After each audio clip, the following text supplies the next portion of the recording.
Happening almost under the radar this week, the federal government made the most massive shift in federal marijuana policy since reefer madness. The Obama administration Justice Department announcing that the feds will no longer seek to arrest medical marijuana users or suppliers as long as they are conforming to state law. As you probably know, under the guise of health care, marijuana is already more or less legal in Alaska, California, Colorado, Hawaii, Maine, Maryland, Michigan, Montana, Nevada, New Mexico, Oregon, Rhode Island, Vermont, and Washington State.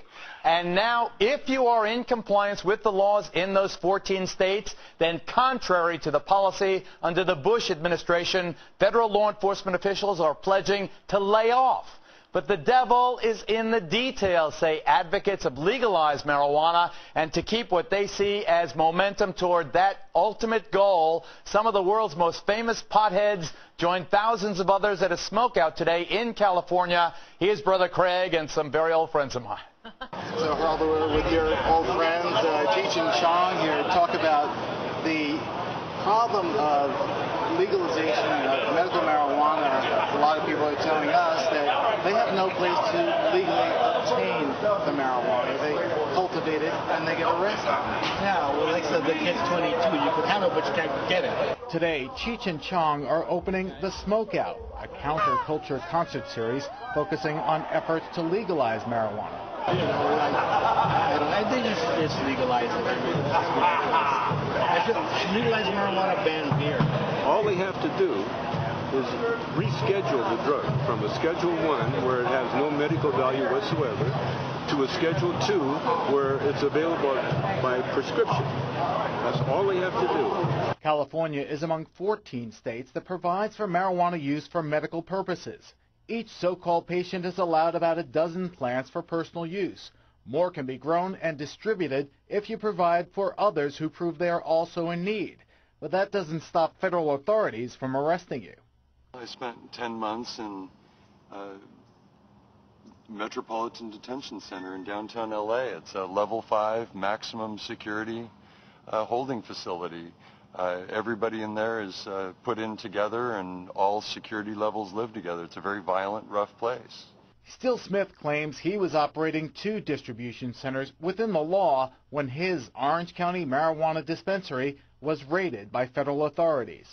November 1st of 2007, the DEA simultaneously broke into both locations and proceeded to arrest people and destroy property and seize assets, and everything was gone. Despite legalization efforts, vague laws leave no clarity for medical marijuana users or the police. Lieutenant Rick Ells is with the San Bernardino Sheriff's Department.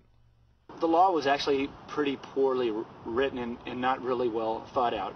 This law really didn't account for how the marijuana was to be produced and distributed. Cops like Lieutenant Ells say many distributors and collectives like the one Steele was running are skirting the law under medical marijuana guidelines.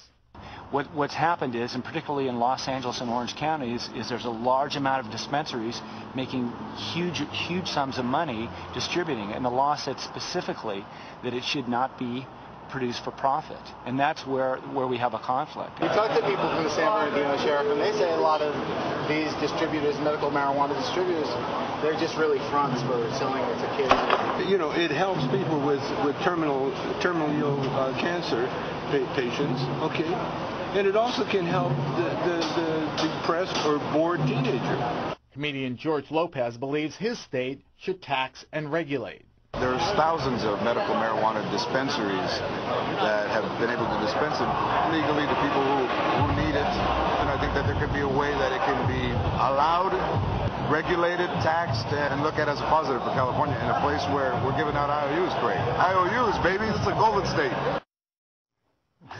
Although George Lopez went on to say the marijuana legalization efforts are really a vindication for Tommy Chong, who spent 9 months in federal prison for selling bongs. Chong entered into a plea agreement so the government would not prosecute his wife or his son, who were selling bongs under Chong's name.